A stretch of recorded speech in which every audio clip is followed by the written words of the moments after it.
Bienvenidos a una nueva clase de Economía y Negocios. A continuación, comenzaremos con los contenidos de nuestra semana número 3. En la sesión anterior,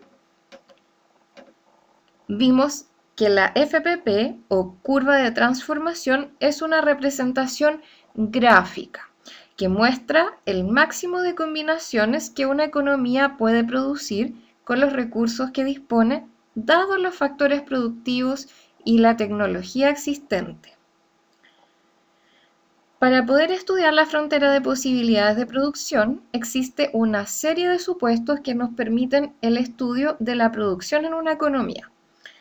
Y estos supuestos corresponden a que debemos considerar que solo existen dos bienes, que existe pleno empleo de los recursos, es decir, que se utilizan todos los recursos, tanto de trabajo como de capital, que existe un coste de oportunidad de producir o dejar de producir uno de los dos bienes.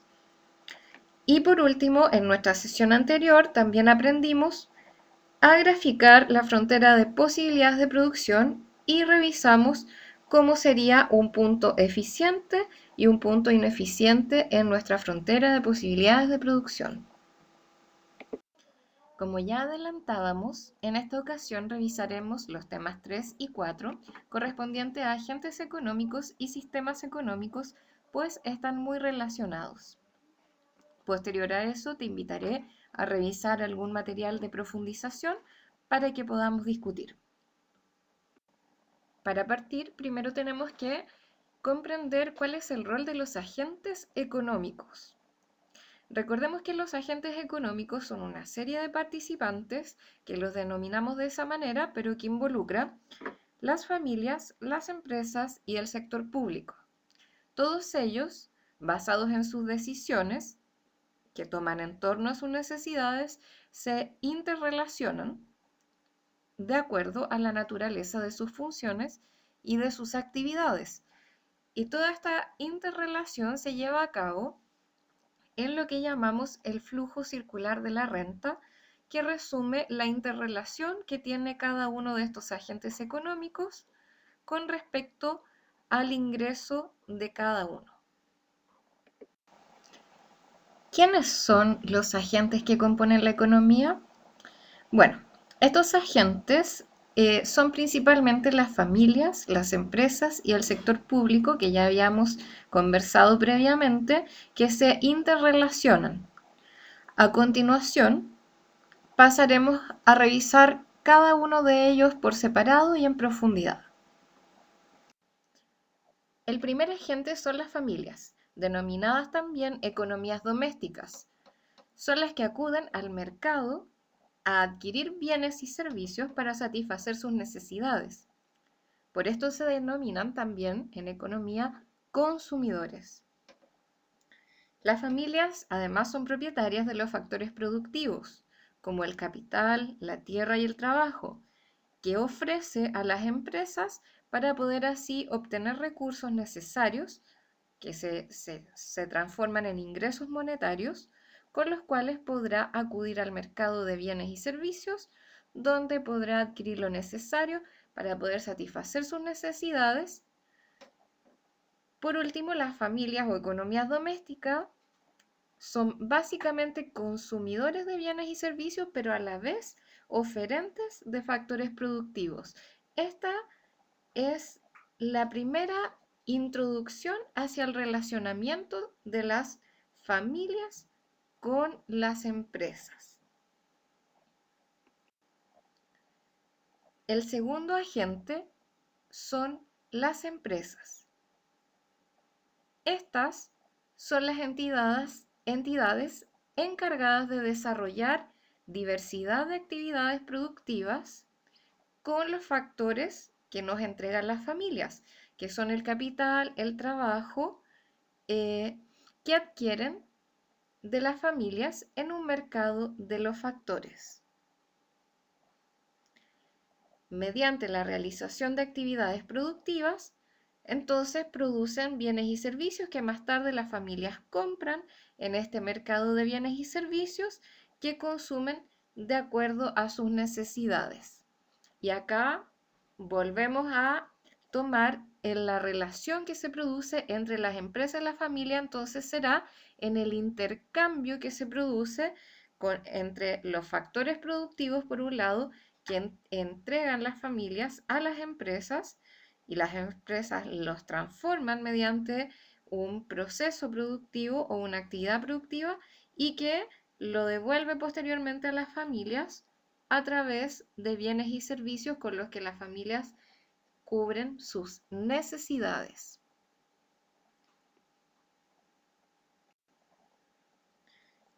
El tercer agente importante se llama Estado o sector público. El sector público o Estado, a través de instituciones propias de cada país y administrado por distintos gobiernos, es el encargado de las funciones tradicionales como regulación del quehacer económico, la redistribución del ingreso, la estabilización de la economía en momentos de crisis y además es proveedora de bienes y servicios que la empresa no puede proveer, y esto el sector público lo hace a través de una instancia que es el gasto social.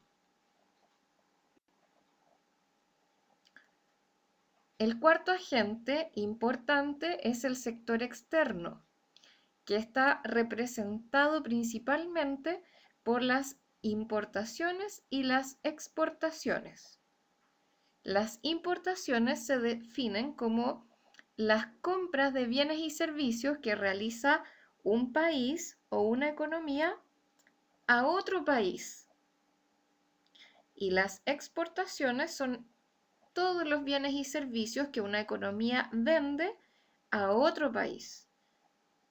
Por lo tanto, las importaciones serán lo que compremos a países extranjeros y las exportaciones corresponderá a aquellas cosas, bienes o servicios que vendamos a países extranjeros. Recordemos que Chile es un país principalmente exportador de bienes, como bienes relacionados al área de la agricultura y de la minería principalmente, pero a su vez importa todos aquellos bienes y servicios que no puede producir, tales como la tecnología principalmente. Las actividades que realice el sector externo influirán directamente en el flujo circular de la renta, que es la interrelación que tienen los agentes, aumentándolo o disminuyéndolo, pues el sector externo nos permite incrementar, pero también, de acuerdo al contexto internacional, se puede ver reducida las posibilidades de una economía, como es el contexto que actualmente estamos viviendo, donde hay una crisis internacional, donde actualmente están todos los países afectados a raíz de la pandemia del coronavirus. La forma en la cual estos agentes se interrelacionan se representa gráficamente a través del diagrama circular de la renta. Esto es lo que nos permite observar el relacionamiento entre las familias, la empresa y el sector público. Veámoslo. Tenemos entonces los dos primeros agentes que revisamos, que son las empresas y las familias. Ellos se interrelacionan mutuamente a través del mercado de bienes y a través del mercado de factores. Las familias ofrecen en el mercado de factores insumos que utilizan las empresas y que pagan por ellos a través de una retribución a estas familias que en el fondo es la remuneración que obtienen las familias y el ingreso de cada una de ellas. A su vez, las empresas producen bienes y servicios con esos insumos que el mercado de bienes y servicios compra. Esos bienes y servicios posteriormente llegan a esas familias que, de acuerdo a las necesidades particulares e individuales de cada una de ellas, comprará en el mercado de bienes y servicios. En esta situación, el mercado actúa libremente, ¿cierto?, en el intercambio entre la empresa y las familias en el mercado de bienes y de factores, pero no siempre el actuar libre permite cubrir todas las necesidades tanto de la empresa como de las familias. Es por eso que en ocasiones tiene que intervenir el Estado, que es el tercer agente que estudiamos, para poder mejorar las condiciones tanto de la empresa como de las familias, de manera que exista un equilibrio entre la interrelación que ellas tienen. Por ejemplo, cuando no existe el suficiente ingreso para determinadas familias, para cubrir sus necesidades, el Estado, mediante el gasto público, otorga bonos o compensaciones o subsidios a las familias para que puedan adquirir bienes en el mercado de bienes y servicios. En ocasiones, también apoya a las empresas cuando hay problemas, por ejemplo, de importación de ciertos productos. Puede incluso restringir la producción o restringir los precios de las empresas también en ocasiones para que las familias puedan acceder a todos los bienes y servicios. El Estado puede intervenir en distintos grados de acuerdo a cómo la economía que se está estudiando o una determinada economía así lo permita o así lo requiera. Y todos ellos se interrelacionan en esto que se llama el diagrama circular de ingreso o el diagrama circular de la renta. A todo esto tenemos que incorporarle el cuarto agente, que es el sector externo. El sector externo, al entrar en esta representación gráfica del diagrama circular de la renta, permite que la economía mejore de forma sustancial sus potencialidades y las posibilidades que pueda tener para el crecimiento económico. ¿Por qué? Porque el sector externo nos permite poder ir a comprar afuera todas esas cosas que no podemos hacer al interior de nuestra economía, y aquellas cosas que sí hacemos bien las podemos vender a otros países que las valoran, y por ende permitirá que la economía interna de un determinado país mejore. Esto produce una relación de intercambio con otros países que aumenta las posibilidades de nuestro crecimiento interno.